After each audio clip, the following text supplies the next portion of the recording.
सब कुछ बर्दाश्त कर सकती है, सिर्फ यही बर्दाश्त नहीं कर सकती कि उसके पति के साथ किसी औरत के कोई भी रिश्ता हो या उसका पति किसी के साथ कोई रिश्ता बनाए, किसी के साथ उसके संबंध हो, किसी और के साथ एक पत्नी अपने पति को बर्दाश्त नहीं कर सकती।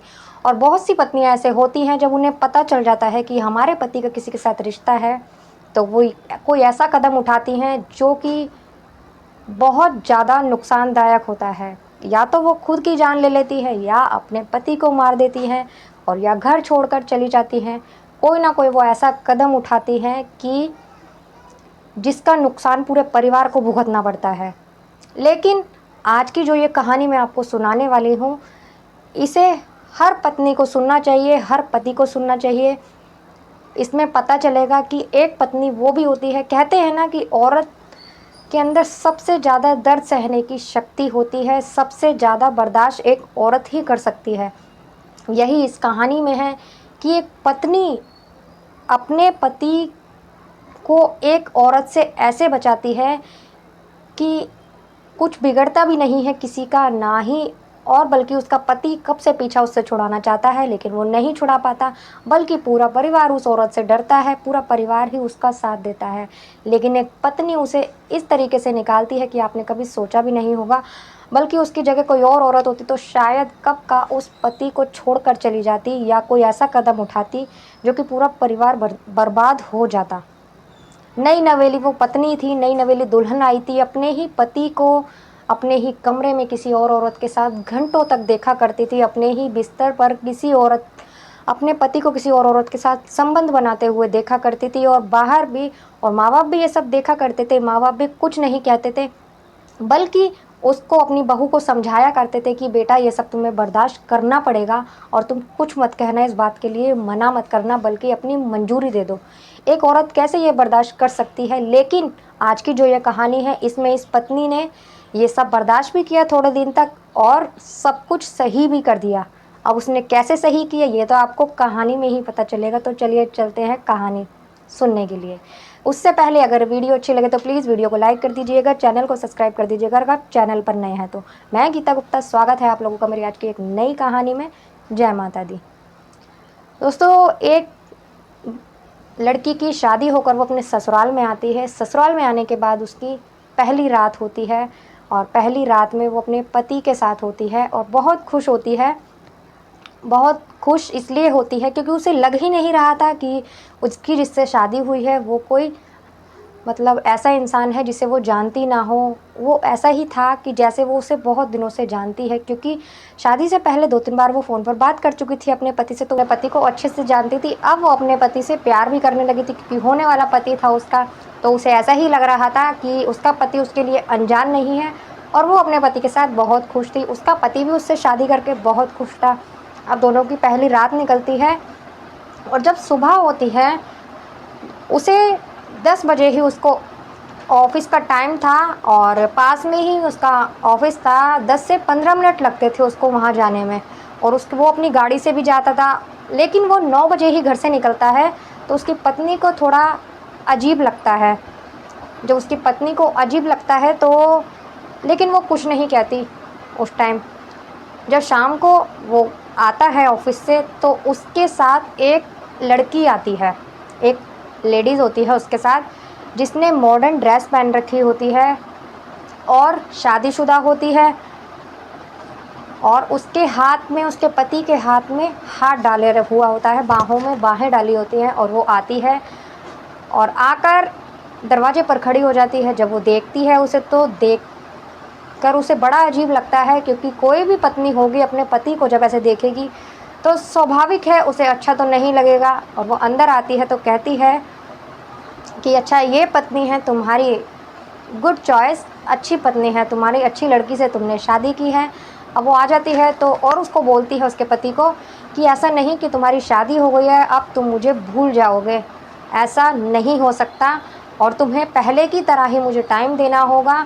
हमारे रिश्ते में कोई भी दिक्कत नहीं आएगी तुम्हारी शादी से, ये तुम अपनी पत्नी को समझा देना। वो ऐसे बोलती है और बातें करती है, बहुत देर बातें करती है और फिर चली जाती है। जाने के बाद में उसे ये बात बड़ी अजीब लगती है उसकी पत्नी को। अब वो रात का इंतज़ार करने लगती है कि कब रात होगी और कब मैं अपने पति से इस बारे में बात करूँगी। अब जब रात होती है तो उसका पति जब आता है कमरे में तो वो अपनी पत्नी के पास जाता है, लेकिन वो उसे हटा देती है, उसका हाथ हटा देती है और उससे कहती है कि अगर तुम्हें ऐसा ही था तो तुमने बताया क्यों नहीं मुझे? इन सब के बारे में मुझे क्यों नहीं बताया कि तुम किसी और से प्यार करते हो? तुमने मुझसे शादी क्यों की? मेरी ज़िंदगी ख़राब क्यों की? तुमने उसी से शादी क्यों नहीं कर ली? वो ये सब सुनता है तो वो कहता है कि ये मैं तुम्हें फिर कभी बताऊँगा, लेकिन मैं खुद उससे पीछा छुड़ाना चाहता हूँ, लेकिन नहीं छुड़ा पा रहा, मैं क्या करूँ? उस वक़्त वो सो जाते हैं। जब सुबह होती है तो उसके जो सास-ससुर होते हैं वो अपनी बहू को बोलते हैं कि बेटा, ये जो हमारे यहाँ आई थी ये कोई और नहीं है, ये इसकी बॉस है और हमारा बहुत बुरा वक़्त आया था जो इसने हमारा साथ दिया था। मेरे को भी हार्ट अटैक आया था एक बार, मेरी बहुत ज़्यादा तबीयत ख़राब हो गई थी, ऑपरेशन हुआ था, तो इसी ने ही पैसा लगाया था सारा। बस ये कुछ नहीं माँगती, उसके बदले यही कहती है कि मुझे थोड़ा-सा टाइम चाहिए। तो ये तुम्हारे पति के साथ थोड़ा टाइम बिताती है, कुछ घंटों के लिए आती है, कमरे में रुकती है और चली जाती है। इससे ज़्यादा कुछ नहीं माँगती और हम लोगों के ऊपर इसके बहुत सारे एहसान हैं, तो इसीलिए हम कुछ कह भी नहीं पाते।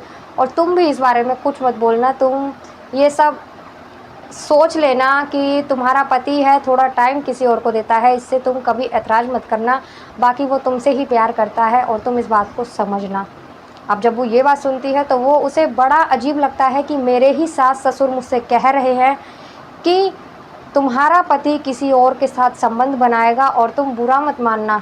कैसे सास-ससुर हैं, कैसे माँ-बाप हैं, ये अपने बेटे को किसी और औरत के साथ सोने के लिए कहते हैं और इन्हें बुरा तक नहीं लगता। लेकिन वो ये सब उनसे कुछ नहीं कहती, वो चुप हो जाती है। अब वो उस जो बॉस थी जो उसके पति की, उसका छानबीन करने लग जाती है, उसका बैकग्राउंड देखती है कि वो कैसी है, कहाँ से है, तो उसे पता लगता है कि वो शादीशुदा है और उसका जो पति है वो मार्केट में उसकी एक कपड़ों की शॉप है जो कि बहुत बड़ी दुकान है और वो कपड़ों का व्यापारी है। तो वो अपने सास-ससुर से कहती है कि मम्मी-पापा, अगर आप लोग चाहते हो कि आपका बेटा उससे निकल जाए तो मेरे को कुछ भी करना पड़ेगा, अपने पति को इस दलदल से निकालूँगी और इसमें मुझे किसी भी हद तक जाना पड़ेगा, लेकिन मैं एक पतिव्रता नारी हूँ, एक पतिव्रता पत्नी हूँ, तो इसलिए मैं गलत कुछ नहीं करूँगी। लेकिन आप लोगों को ऐसा लगेगा कि मैं गलत हूँ, मेरे चरित्र ठीक नहीं है, लेकिन ऐसा कुछ नहीं होगा, तो प्लीज़ आप लोग मुझे माफ़ कर दीजिएगा, लेकिन मैं जो करूँगी हमारे घर की भलाई के लिए करूँगी। वो अपने सास-ससुर को पहले ही बोल देती है। अब वो उसी शॉप पर जाती है जहाँ जो उसके पति की शॉप थी। वहाँ जाने के बाद में कुछ खरीदने के लिए जाती है, साड़ी-वाड़ी खरीदने के लिए वहाँ जाती है और बातचीत करती है कुछ देर। उस दिन तो वो आ जाती है, 2 दिन बाद वो फिर वहाँ जाती है। जाने के बाद अब उससे दोस्ती कर लेती है, घंटों अब वहाँ रुकती है। अब उसका ये हाल हो गया था, वहाँ जाती है तो वो खूब खातिरदारी करता है इसकी, लेकिन उसे वो ये भी बता देती है कि जो उसकी पत्नी है, जो वो लड़का है, उस माधव नाम होता है उसका, कि उसी की पत्नी है वो, जो उसकी पत्नी के यहाँ जो काम करता है। हालांकि उसके पति को अपनी पत्नी के बारे में सब कुछ पता था कि मेरी पत्नी का अपने ही एक ऑफिस का कलीग है, उसके साथ उसका अफेयर चल रहा है, अवैध संबंध है उसकी, लेकिन वो दबा हुआ था उसके नीचे, तो इसीलिए वो कुछ नहीं कर सकता था। अब वो उसके पास दुकान पर जाना शुरू कर देती है, वो भी उसकी खूब खातिरदारी करता है जब भी वो आती है। अब वो चाहती थी कि मैं इसके घर जाऊँ, तो वो एक दिन उसे घर भी लेके जाता है। अपने घर पर बैठकर खूब सारी बातें करते हैं, चाय नाश्ता करते हैं, खाते पीते हैं साथ में।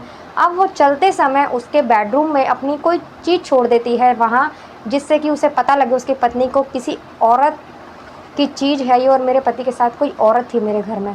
अब जब शाम को उसकी पत्नी घर आती है तो वो देखती है, टीना नाम होता है उसका, वो अपने पति से कहती है कि तुम्हारे साथ कोई औरत थी घर में और तुम्हारी हिम्मत कैसे हुई? तुम ये मत भूलो कि आज तुम जो कुछ भी हो वो मेरी बदौलत है, मेरे पापा का ही बिज़नेस है, ये सब कुछ मेरे पापा का है, तुम्हारी औकात क्या है? वो ये सब उसे बोलती है तो उसका पति कहता है कि ऐसा कुछ भी नहीं है, तुम गलत सोच रही हो। यही सब उस दिन हो जाता है और उस दिन वो चली जाती है। तो एक दिन वो फिर उसके पास मिलने जाती है, उसके घर जाती है, तो बाथरूम में अपना दुपट्टा छोड़ देती है।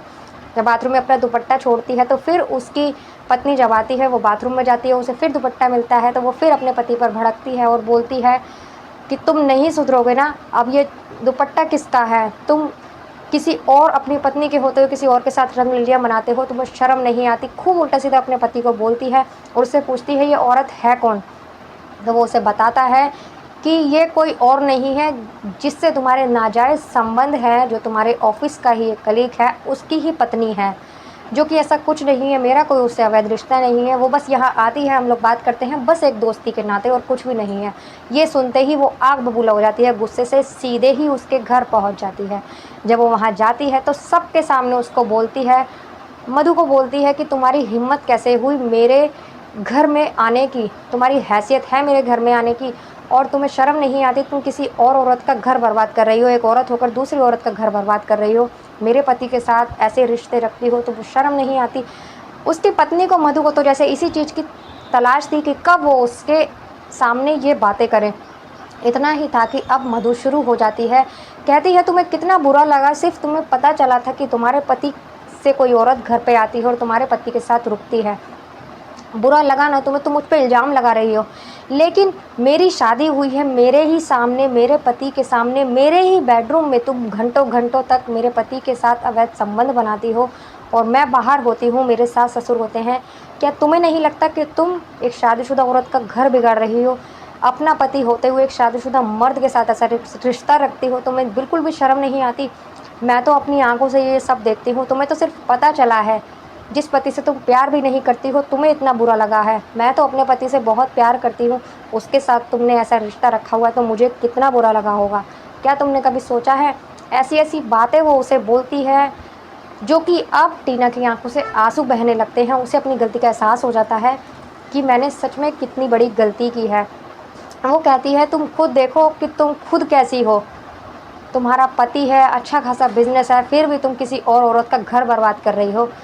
मेरी अभी अभी शादी हुई है और आने के बाद मैं देखती हूँ कि मेरा पति, जिससे मैं बहुत प्यार करती हूँ, वो मेरे ही घर में, मेरे ही बेडरूम में किसी और औरत के साथ है, तो मुझ पर क्या बीतती होगी, कभी ये तुमने सोचा है? तो वो वहाँ से चली जाती है, उसकी आंखों में आंसू होते हैं। और जो उसके सास ससुर होते हैं, अब वो अपनी बहू को बोलते हैं कि बेटा, हम अपने बेटे को इस दलदल से कितने दिन से निकालना चाहते थे, लेकिन ऐसा नहीं कर पाए, और तुमने अपनी सूझबूझ से बड़े ही आराम से हमारे बेटे को इस दलदल से निकाल लिया, और तुमने अपने पति को बचा लिया। अब उसके बाद टीना कभी भी उसके घर नहीं आई। अब तो ऑफिस में भी अब वो इतना ही उससे बात किया करती थी, सिर्फ जितनी उसको ज़रूरत होती थी, काम की बातें ही किया करती थी। अब वो ज़्यादा बातें भी उसने माधव से करना बंद कर दिया था। अब दोनों पति पत्नी बहुत खुश रहते हैं, और उसका पति से उसका पीछा छूट गया था। पति दोनों एक दूसरे से बहुत प्यार करते थे वो दोनों, और अब राजी खुशी से दोनों रहने लगते हैं। उनका एक पत्नी ने अपने परिवार को टूटने से बचा लिया। अब सास ससुर भी उसको बहुत दुआएं देते हैं, कहते हैं बेटा तूने अपना परिवार बचा लिया, और ऐसी लड़की बहुत कम होती है, अगर तेरी जगह कोई और होती तो कब का कोई ऐसा फैसला ले लेती जो हमारा घर बर्बाद हो जाता, लेकिन तूने अपनी सूझबूझ से सब कुछ संभाल लिया। तो दोस्तों, कैसी लगी आपको ये कहानी? अगर अच्छी लगी हो तो कमेंट कर बताना। मिलते हैं अगली किसी वीडियो में एक नई कहानी के साथ। तब तक के लिए नमस्कार।